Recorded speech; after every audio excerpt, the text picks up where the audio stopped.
Here are 10 things that you need to know if you're considering a move to Kansas City. Stay tuned. Now, the first thing you need to know involves where I'm sitting right now, but more on that in a minute. If we haven't met yet, I'm Kyle, a local realtor, and I help people just like you who are considering buying, selling, relocating, or investing here in KC. So if you check any of those boxes, shoot me a call, text, email. All my information is displayed on the screen below. So about where we're located, we're actually in Mission Hills, but if I was to turn around, this street right over here is State Line. So if I were to walk 150 yards that way, we'd be in Kansas City, Missouri, in the edge of the Brookside neighborhood. And that's something that throws a lot of people off when you start doing your research about Kansas City. It's like, which side do I live on? And both sides kind of have their own pros and cons, which we're gonna dive into in depth here in a moment. Now, I actually frequent both sides of the state line on a daily basis. I'm licensed in both Kansas and Missouri, and half of my clients live on the Kansas side, half of them live on the Missouri side. My gym's over in Kansas, so whenever I leave my house in KC-Mo, I drive over to the Kansas side, I go to the gym, and then I go back to my office on the Missouri side. And that's pretty common for a lot of people here in Kansas City. So you definitely want to choose wisely, no pressure at all, but there are a lot of misconceptions about where Kansas City is located. And to make it even more confusing, there are actually two Kansas Cities, and the main one is on the Missouri side. So when you're considering a move and you're looking at your options, there are a lot of different things to consider. What are the best schools? What are the different laws? What are the taxes? All of which we're gonna get into next. So this leads me to the next thing that you need to know about living in Kansas City, and that is the overall vibe of the different areas, because depending on where you end up, the vibe is gonna be completely different. If you're looking for more of that urban vibe and you want some walkability, you wanna be close to the things that you recognize about Kansas City, the landmarks, the Liberty Memorial, Union Station, the Crossroads, the Chiefs and the Royals, they're both over on the Missouri side. All of those things, when you really think about Kansas City, they're actually located in Kansas City, Missouri, and everything on the Kansas side definitely feels a lot more suburban. However, where we're located right now, this is Mission Hills, and right across State Line is the start of the Brookside neighborhood, which is one of the top rated neighborhoods to live in all of Kansas City. So let's talk about the neighborhoods for a minute, because that's one of the things that I really love about living in Kansas City is the unique character of a lot of these neighborhoods that you'll find, especially on the Kansas City, Missouri side. So I've done a ton of content on this. If you want to watch a breakdown of the top 10 best neighborhoods in Kansas City, you can watch this video here. And really it goes back to the vibe that you're after. Now for me, when I first moved back to Kansas City, having grown up in Johnson County and not wanting to live in the suburbs, I chose Brookside, which I think is really the perfect balance between suburban and urban, because it was the first suburb that was built in Kansas City in South KC, south of the Plaza. Now it's kind of considered more urban because it's filled in a lot, but you have driveways still, and it's, you know, like over in Hyde Park, there's a lot of houses that only have off-street parking, right? Where, you know, those homes were built so close together that it's hard to even put a driveway in there. So for me, it was a good compromise for a place to live, moving from the suburbs and having more of an urban experience for the first time. But each of these neighborhoods really has their own characteristics. And now I live in Waldo, which I really love, but you know, over in Waldo, the houses are a little bit smaller than they are in Brookside. And you do have some walkable neighborhoods, but it's not as walkable as Brookside. And then as you move north into South Plaza and Midtown and Westport and Hyde Park, then you're gonna start to have more access to public transportation options. You're gonna be closer to a lot of the landmarks that you consider when you think of Kansas City. When it comes to the actual homes in these neighborhoods, most of them are around 100 years old. So if new construction is what you're after, you're more than likely going to end up in one of the suburbs, because that's where a lot of the new construction is taking place. Now, as a real estate agent, I'm not allowed to steer you in any way, but what I can share with you is all public information. You can find it on niche.com.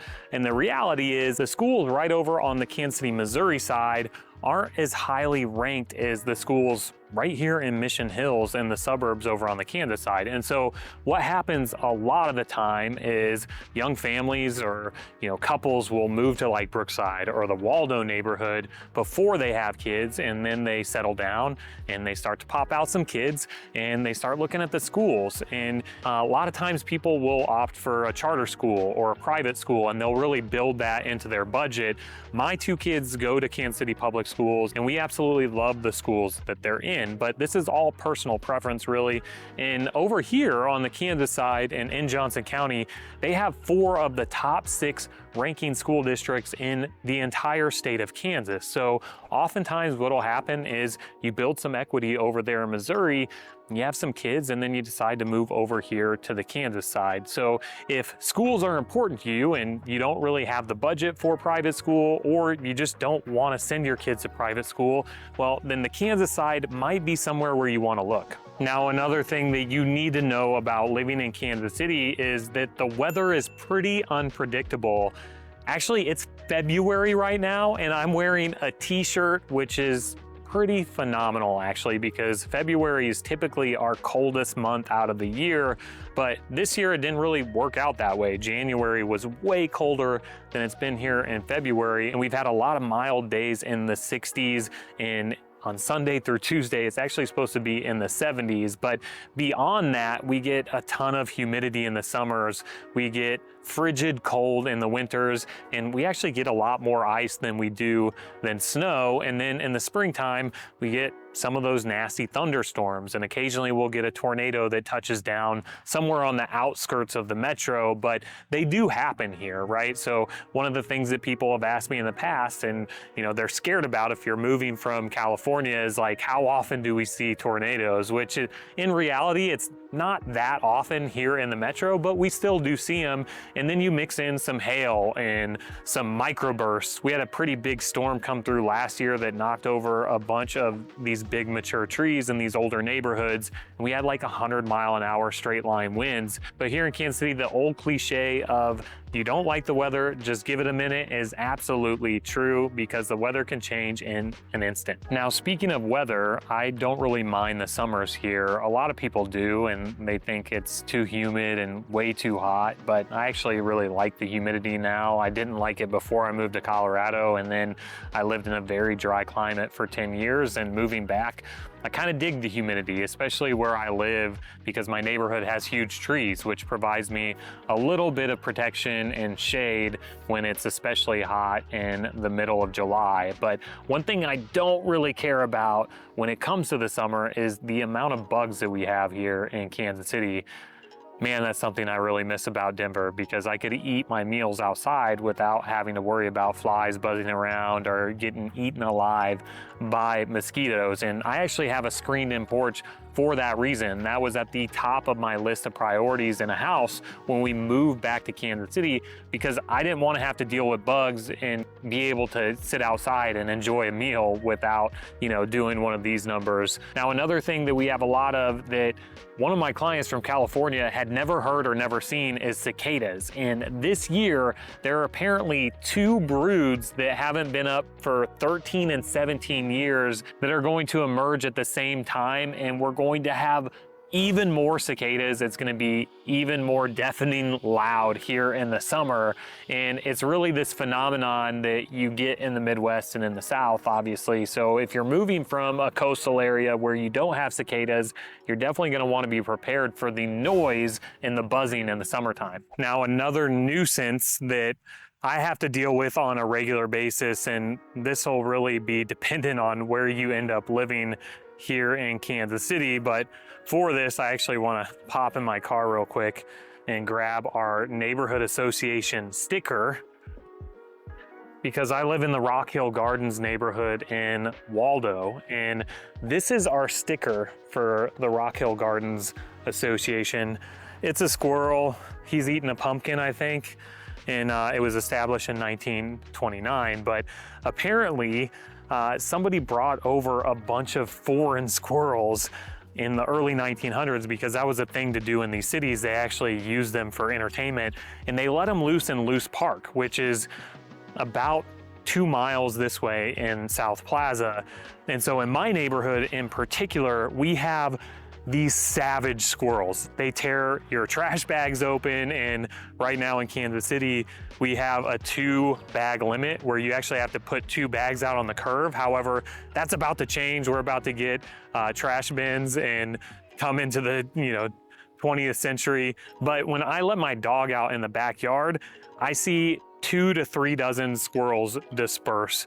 And one actually got trapped in my screened-in porch the other day, and it was quite the spectacle. I wish I would have gotten on camera because my dog was just chasing him around in my screened-in porch before he ran out the door. But depending on where you end up, the squirrels can be a big nuisance. So let's talk about transportation for a minute, because Kansas City is a pretty car-dependent city, and people who move from areas where there are a lot of public transportation options are a little let down for the most part by the public transportation here in Kansas City, but there are options available. However, they're gonna be more limited to South Kansas City. For example, our streetcar is currently being extended to South Plaza and UMKC, and that's gonna be completed in 2025 and give people a little more options for some walkability and some accessibility, being able to access the streetcar into downtown from the Plaza area. Currently, it's only a 2-mile route, but it's gonna be extended 3.5 miles. Outside of that, we do have a bus line, but the bus line doesn't really serve the suburbs for the most part. So if you want that public transportation option, you want to be a little less car reliant, again, you're probably going to want to look closer to Kansas City, Missouri. But if you don't mind being bound to your car, well, there are a ton of options. And one of the things that I really love about living in Kansas City is you can pretty much be anywhere in 20 to 30-minute drive. Which brings us to the last 2 things on our list. But before we do that, please like this video so more people that are considering moving to Kansas City just like you can find it. So one thing that I love about, again, living in this area is you have lots of parks like this. So this is just a little pocket park that is tucked away in all of these, historic neighborhoods. And really throughout the Country Club District, they've done a really good job of implementing these parks, and it gives you an opportunity to escape the, urban environment and being in the city without having to drive to the suburbs. Now, the suburbs have great parks. Shawnee Mission Park is one of my favorites. It's a 1,600-acre park, and it's only about a 20-minute drive from here. There is a small lake there, and we have tons of lakes as well. Now, we are a little limited compared to places like Colorado or California, where you have the ocean and the mountains, because we don't have any of those. But if you're looking to get outdoors and really get in touch with nature, we have a lot of options for you here. So don't think that moving to Kansas City, there's really not an opportunity to get outdoors and do some hiking and exploring, because we have some beautiful botanical gardens. The Overland Park Arboretum down in South OP and Powell Gardens have miles of hiking trails where you can get outdoors and get in touch with nature. Now, I can't make a top 10 things to know about living in Kansas City without talking about the crime. And this is something that's really hit close to home for me recently, because I was at the Chiefs Parade with my 7-year-old son, and we were about 250 yards away from where the shooting took place. And I gotta say that really rocked me for about a week. I had a pretty hard time because we honestly thought that it was fireworks when we were there, and we just kept walking. It was no big deal. And then when we got home and turned on the news and found out it was a shooting, it kind of messed me up, because I had my son and my dad there with me. Our group, we had 4 kids in our group, and some kids got shot.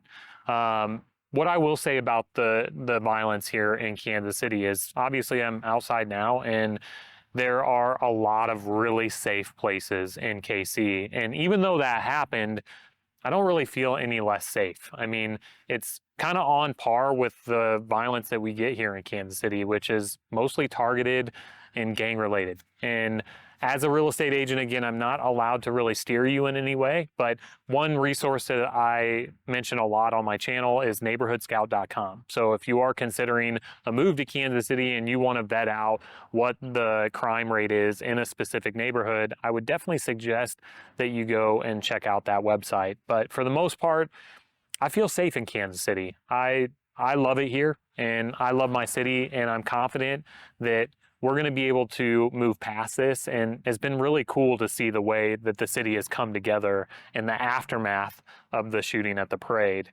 And it really gives me hope for the future of Kansas City.